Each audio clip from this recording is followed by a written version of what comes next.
Have you ever walked past an old, forgotten house and felt a strange pull, a whisper on the wind that almost sounds like your name? That's what a group of friends experienced. They called it the call of the house, an irresistible urge to explore an abandoned property that had been sealed for decades. Locals warned them, saying voices whispered names into the night, luring people in. But for this group, curiosity was a far stronger force than fear. Little did they know, answering that call would be the last choice they ever made. They arrived under the cloak of twilight, the house looming against the bruised purple sky like a skeletal giant. The air was heavy, still. As they joked and dared each other to go first, they realized one of them, Mark, was gone. They called his name, thinking it was just a stupid prank. But then they saw his footprints in the damp soil, leading directly to the front door, and stopping. There were no tracks leading away. It was as if the house had simply swallowed him whole. Panic, cold and sharp, began to prickle at the edges of their bravado. Inside, the silence was deafening, broken only by the creak of floorboards and the frantic thumping of their own hearts. As night deepened, whispers began to snake through the corridors. They weren't just random sounds, they were echoes of conversations, fragments of lives once lived within these walls.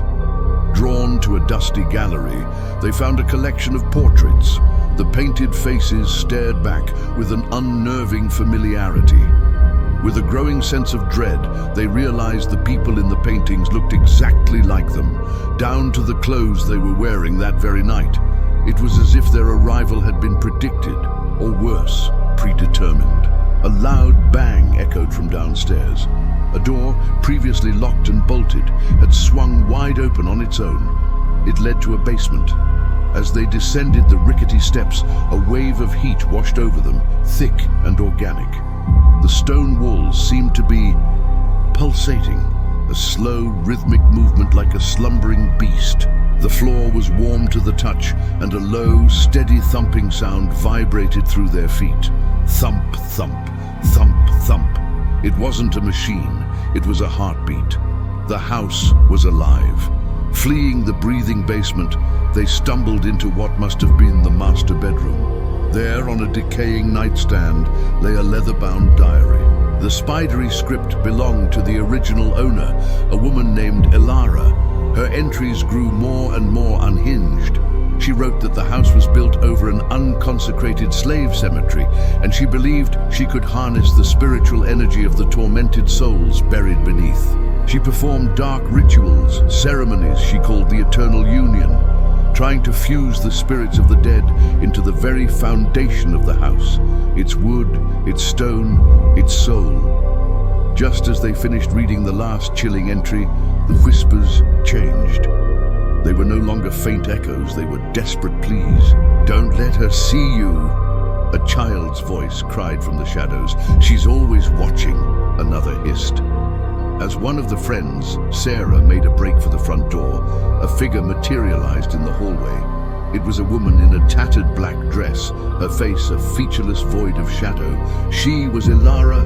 The entity blocked the exit, its presence an anchor of pure terror, freezing them in place. That's when the house turned on them. With a deafening groan of shifting timber and scraping stone, the front door and windows vanished, replaced by solid, unblemished walls. They were sealed in. The very architecture began to twist and contort.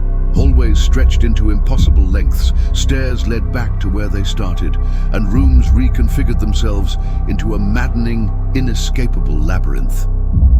The screams of their lost friend Mark echoed from all directions at once, a symphony of torment orchestrated by the house itself. In a rare moment of stillness, one of the remaining survivors, Ben, caught his reflection in a grimy mirror. For a split second, everything seemed normal, but then his reflection smiled, a wide, predatory grin, while his own face was still a mask of terror. He blinked, and it was gone. But something had changed. From that moment on, Ben wasn't Ben anymore. He moved with an unsettling grace, his eyes holding a cold, ancient intelligence. He watched his friends with a detached curiosity, as if studying insects trapped in a jar. Something else was looking through his eyes. Suddenly, a frail old man appeared from a darkened doorway, as if he'd been there all along. He was dressed in clothes from a bygone era, his eyes filled with a sorrow so profound it was almost tangible. He told them he had lived in the house for years, hiding in the walls, trying to warn newcomers. But then came the horrifying revelation. He wasn't just a ghost. He was the last survivor of a group that had entered the house in 1953. He had aged, lived and suffered within its ever-changing confines for over 70 years. "The house doesn't kill," he rasped, his voice trembling. "It absorbs." Fueled by a final surge of adrenaline, the last two friends made a desperate dash through the shifting maze. Against all odds, they found it. The main door reappeared as suddenly as it had vanished.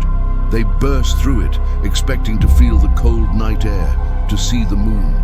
Instead, they found themselves standing right back where they started, in the grand foyer, just as they had first entered. The candles they'd lit hours ago flickered, then extinguished one by one, plunging them into absolute darkness. And from the blackness, a serene feminine voice whispered all around them, "Now you belong to me." Thank you so much for watching.